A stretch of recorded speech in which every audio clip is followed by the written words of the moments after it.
दोस्तों आजकल बोर्ड का एग्ज़ाम चल रहा है और स्टूडेंट की हालत तो बहुत ही ज़्यादा ख़राब है क्योंकि हर तरफ कैमरे लगे हुए हैं। नकल की कोई गुंजाइश नहीं है। लेकिन एक ज़माने में जब कैमरे नहीं हुआ करते थे, नकल भी हो जाया करती थी, तब भी कुछ ऐसे कॉलेज होते थे जहाँ पर डर और खौफ का माहौल बना रहता था क्योंकि वहाँ के प्रिंसिपल ही ऐसे होते थे।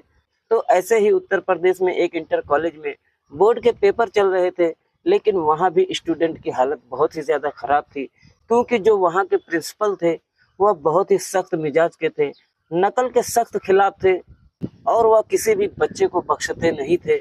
अगर वह पेपर के दौरान किसी कमरे में नजर आ जाते तो छात्र हो या छात्रा हो, वह डर के मारे कांपने लगते थे और नकल तो बहुत दूर की बात है, तो उनके दिमाग में आता था वह भी दिमाग से निकल जाता था। वहाँ आसपास के जितने भी इंटर कॉलेज के स्टूडेंट थे, सब भगवान से यही दुआ करते थे कि भगवान कुछ भी करना, लेकिन हमारा सेंटर जो है वह प्रिंसिपल राम चौधरी के कॉलेज में मत ले जाना।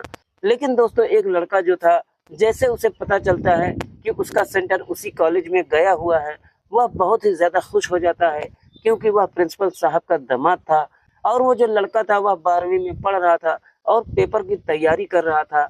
अब उसके साथ में पढ़ने वाले बच्चे भी खुश हो जाते हैं। अब जो उसके साथ में पढ़ने वाले बच्चे थे, वह भी बहुत ही ज़्यादा खुश हो जाते हैं कि चलो कम से कम उनके दामाद का वहाँ पर पेपर है, तो कम से कम इस साल तो नकल होगा ही। लेकिन दोस्तों जब पेपर शुरू हुए तो प्रिंसिपल साहब सख्त हो गए। उन्होंने चेतावनी दे दी कि गलतफहमी में मत रहना, मैं किसी को बख्शने वाला नहीं हूँ। लेकिन दोस्तों जो उनका दामाद था, उस लड़के पर इस बात का कोई असर नहीं पड़ा। वो अपने ससुर के स्कूल को अपना ससुराल समझने लगा और वह नकल करने लगा। और एक दिन प्रिंसिपल साहब अपने दामाद को नकल करते हुए रंगे हाथों पकड़ लेते हैं और उसके बाद उस लड़के को रेस्ट्रिकेट कर देते हैं, जो उसका दामाद होता है। तो वह भी झल्ला जाता है और उन्हें भला बुरा कहने लगता है और वह लड़का गुस्से में कह देता है कि जाओ, मैं अब तुम्हारी बेटी को भी नहीं रखूंगा। दोस्तों वहां पर अजीब सी स्थिति पैदा हो जाती है। दामाद का करियर तो चौपट हो गया था, लेकिन जो उसकी बेटी थी, उसके दामाद की वजह से उसकी जिंदगी भी उजड़ गई थी। लेकिन दोस्तों प्रिंसिपल साहब अपने सिद्धांतों से पीछे नहीं हटते हैं, लेकिन उन्होंने उनको जो सही लगा वही किया। लेकिन दोस्तों अंत में जो कुछ भी होता है वह बहुत ही भावपूर्ण कर देने वाली कहानी है। आइए जानते हैं पूरी कहानी इस वीडियो में। लेकिन वीडियो में आगे बढ़ने से पहले बस वही एक छोटी सी रिक्वेस्ट कि वीडियो को लाइक कर दीजिए और चैनल को भी सब्सक्राइब कर लीजिए ताकि हमारा हौसला बढ़ता रहे। दोस्तों मैं हूं आपका दोस्त इरफान और आप देख रहे हैं क्राइम सतर्क 24। तो दोस्तों ज्यादा बात न करते हुए कहानी को शुरू करते हैं। दोस्तों ये कहानी है उत्तर प्रदेश के बस्ती जिले की। एक इंटर कॉलेज जो है अपनी शक्ति के लिए बहुत ही ज्यादा मशहूर था क्योंकि वहाँ के जो प्रिंसिपल थे राम जनक चौधरी साहब, वह बहुत ही सख्त मिजाज के थे। वह बहुत ही ज्यादा सिद्धांतवादी थे। तो उनके स्कूल में जब किसी स्कूल का सेंटर आता था तो समझ लीजिए कि आधे से ज्यादा बच्चे वैसे ही अपने आप को फेल मान लेते थे। रिकॉर्ड था कि उनके स्कूल में 25 से 30% से ज्यादा कभी रिजल्ट बनता ही नहीं था। तो ऐसे ही एक साल एक स्कूल में उनका दामाद पढ़ रहा था, जबकि उस जमाने में बच्चों की शादी कम उम्र में ही कर दी जाती थी, चाहे वह कितने भी पढ़े लिखे घर के हों। तो प्रिंसिपल साहब की एक बेटी थी जिसका नाम अंजलि होता है। दोस्तों इस कहानी में लड़की का नाम बदला हुआ है।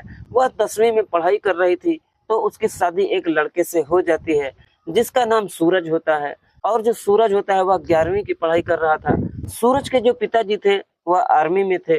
वह अपने माँ बाप का इकलौता लड़का था। जमीन जायदाद बहुत ही ज्यादा थी, इसीलिए प्रिंसिपल साहब जो होते हैं उनको ये रिश्ता अपनी बेटी के लिए बहुत ही ज्यादा पसंद आता है और सूरज से अपनी बेटी अंजलि का रिश्ता तय कर देते हैं, उससे शादी कर देते हैं। लेकिन दोस्तों अगले साल जो है सूरज जब 12वीं में पहुंचता है तो उसका सेंटर उस स्कूल में जाता है जिस स्कूल में उसके ससुर जी प्रिंसिपल होते हैं।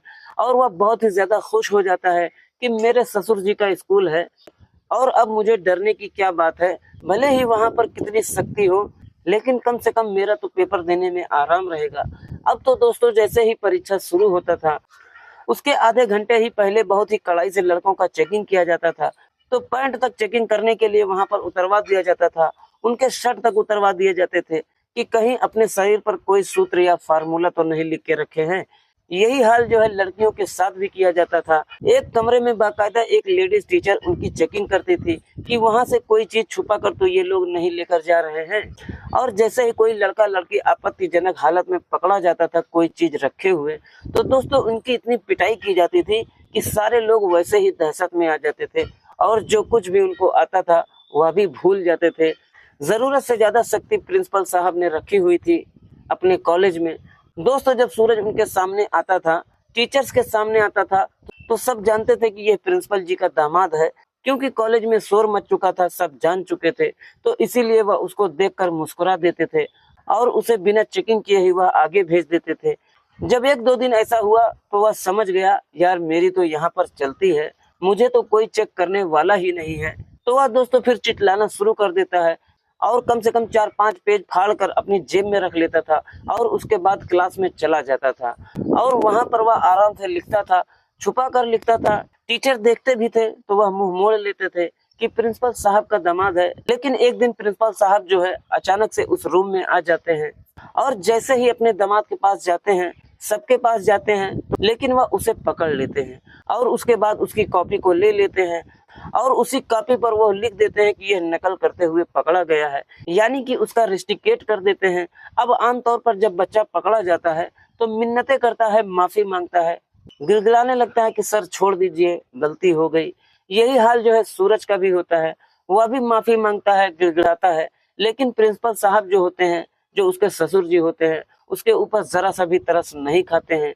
अब दोस्तों सूरज जो है वह बहुत मिन्नतें कर रहा था, यहाँ तक वह भी कह देता है कि पापा माफ कर दीजिए, बाबूजी माफ कर दीजिए, गलती हो गई। वह सोच रहा था शायद एक पल को इन्हें एहसास हो कि मैं इनका दामाद हूँ, लेकिन वो जरा सा भी बख्शने के मूड में नहीं थे और अपने दामाद की कॉपी पर लिख देते हैं जो कि उन्हें लिखना था।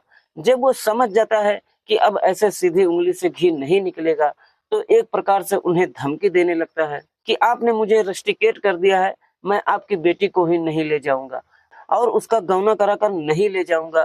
तो प्रिंसिपल साहब सुनते हैं और सब भूल जाते हैं कि मेरा दामाद है।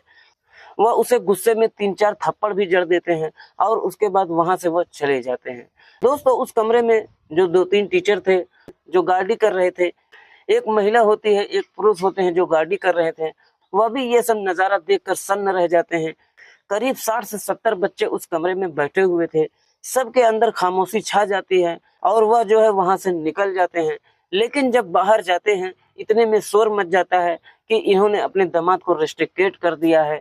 तो कुछ टीचर लोग या मैनेजमेंट जो थे, हालांकि वह सरकारी कॉलेज है, वह समझाने लगते हैं कि आपको ऐसा नहीं करना चाहिए था और अब उस लड़के को एक दूसरी कॉपी दे दो, आपकी बेटी की जिंदगी का सवाल है, क्योंकि आपका वो दामाद है, आप उसे दूसरी कॉपी दे दो और जो गलती हो गई हो गई, कुछ लिख ले, कम से कम उसका साल ना बेकार जाए, वरना वह फेल हो जाएगा, लोग क्या कहेंगे।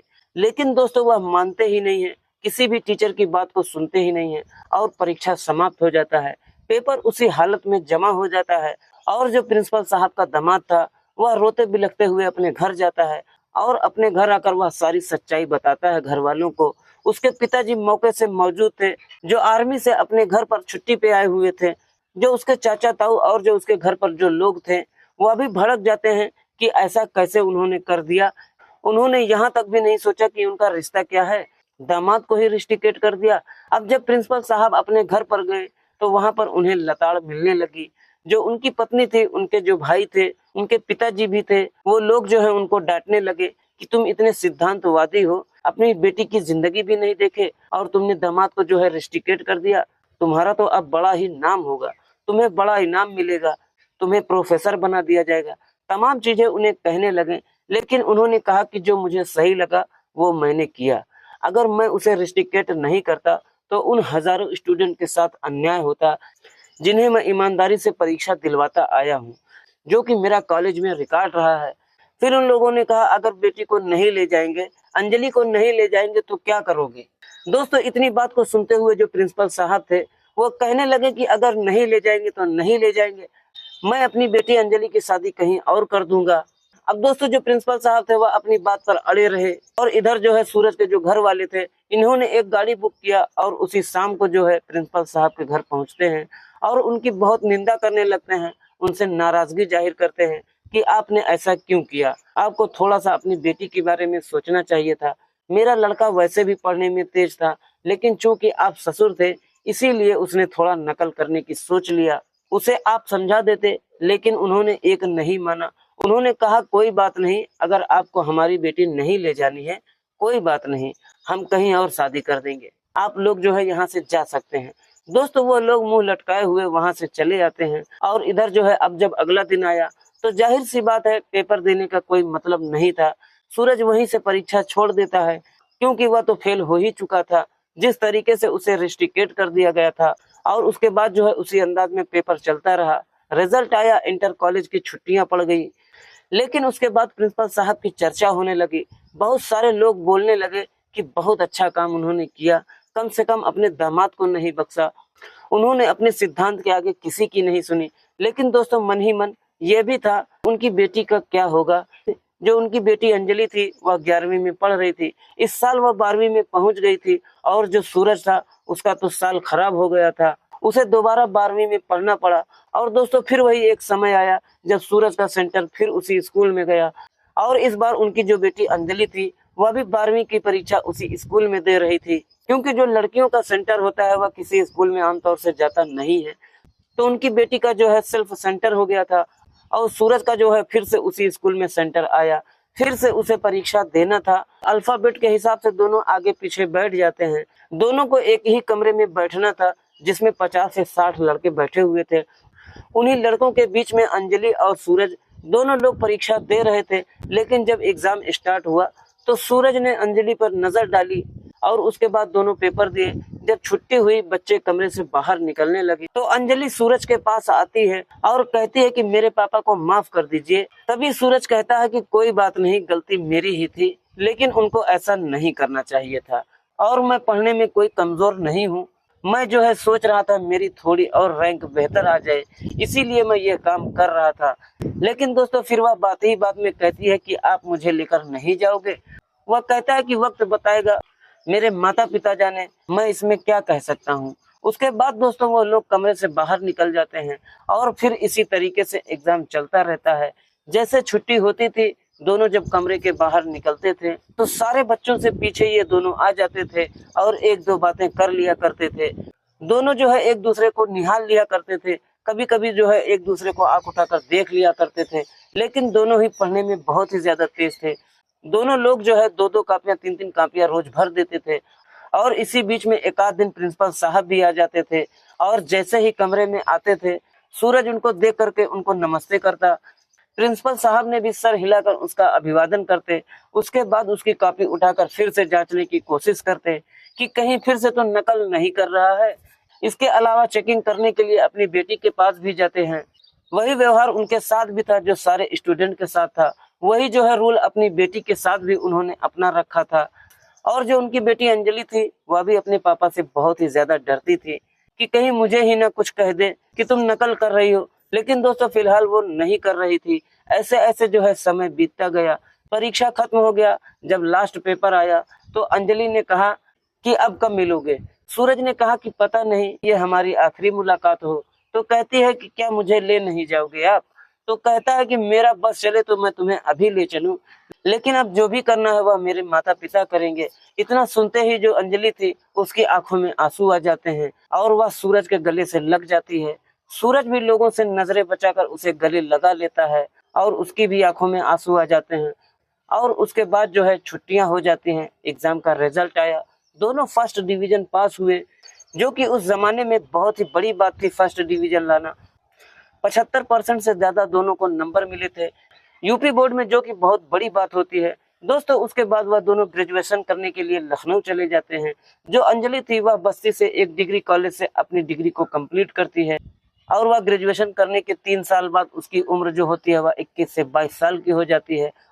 और कानून के नियम के मुताबिक अब दोनों का गौना होना था। लेकिन इस बीच में दोनों परिवारों में इस विषय पर कोई बात नहीं हुई, क्योंकि जो लड़ाई झगड़े तकरार हुआ था उसके बाद से कोई बात नहीं हुई थी। अब इस 2-3 सालों के दौरान जो अंजलि की माँ थी वह जो है इंतजार करती रहती है, अपने पति को कोसती रहती है कि वो लोग आ नहीं रहे हैं, गौने का प्रस्ताव लेकर क्या होगा। तभी उसी बात पर उसके पिताजी कहते हैं कि नियम उन्होंने ही तोड़ा था, उनको आना होगा तो आएंगे, वरना मैं अपनी बेटी की दूसरी शादी कहीं और कर दूंगा। लेकिन तभी अचानक से खबर मिलती है कि जो सूरज था उसका सिलेक्शन इंडियन आर्मी में हो गया है, लेफ्टिनेंट के पोस्ट पर हो गया है। और जो अंजलि थी वह अपना ग्रेजुएशन कंप्लीट करने के बाद बीएड की पढ़ाई में लग जाती है। जब वो आर्मी में उसका सिलेक्शन हो गया, वो भी लेफ्टिनेंट के पोस्ट पर, तो उसके घर वाले जो है वह सूरज के लिए दूसरी लड़की ढूंढने लगते हैं, उसके लिए दूसरा रिश्ता ढूंढने लगते हैं। और यह बात जब सूरज को पता चलता है कि अब मेरी शादी कहीं और होगी, तो वह अपने घर वालों को इनकार कर देता है और कहता है कि मैं तो अंजलि को ही लाऊंगा, उसी के साथ में मैं अपनी शादी रचाऊंगा और उसी के साथ में अपना जीवन बिताऊंगा। तभी जो है दोस्तों उसके घर वाले नाराज हो जाते हैं और उसके घर वाले कहते हैं कि तुम्हारे पास तो एक से एक बढ़कर रिश्ते आ रहे हैं, एक से एक अच्छी अच्छी लड़कियां मिलेंगी, और अगर उनको रिश्ता जोड़ना ही था तो तुम्हें रिस्ट्रिकेट नहीं कर देते। लेकिन वो कहता है कि कोई बात नहीं, गलती मेरी ही थी और मैं इसे एक्सेप्ट कर रहा हूँ, लेकिन मैं लाऊंगा तो अंजलि को ही लाऊंगा। और एक दिन दोस्तों उसके घर वाले हार मान जाते हैं और फिर उसके गौना का प्रस्ताव लेकर अंजलि के घर जाते हैं। जैसे ही उनको ये लोग देखते हैं तो बहुत ही ज्यादा खुश हो जाते हैं, प्रिंसिपल साहब भी खुश हो जाते हैं, अंजलि जो होती है वह भी बहुत ही ज्यादा खुश हो जाती है, उसकी माँ भी खुश हो जाती है। और फिर दोस्तों अंजलि का वो लोग गौना करा कर लाते हैं। दोनों पति पत्नी बड़े आराम से रह रहे हैं। आज इनके 3 बच्चे भी हैं। अंजलि भी टीचर हो गई है, आज उसी इंटर कॉलेज में पढ़ाती है जिस इंटर कॉलेज में उसके पिता प्रिंसिपल थे और उसके पति को रिस्ट्रिकेट किए थे। आज दोस्तों जो प्रिंसिपल साहब है वह रिटायर हो गए हैं, लेकिन उस चीज के लिए, उस दिन के लिए उन्हें एक मिसाल के तौर पर उनका नाम लिया जाता है। उसके बाद प्रिंसिपल साहब को उन चीजों के लिए पुरस्कार भी मिला। लेकिन दोस्तों उस दिन जो प्रिंसिपल साहब ने किया था, क्या वो गलत था या फिर सही था? क्या अपने दामाद को उन्होंने रिस्ट्रिकेट करके अच्छा किया था या फिर गलत किया था? आप कमेंट में जरूर बताइएगा। दोस्तों ये कहानी अगर अच्छी लगी हो तो प्लीज वीडियो को लाइक करें और चैनल को भी सब्सक्राइब कर बेल आइकन को जरूर प्रेस करें। दोस्तों इस कहानी को सुनाने का मकसद किसी को परेशान करना नहीं है और ना ही किसी का दिल दुखाना है, बस आप लोगों को मनोरंजन और सचेत करना है।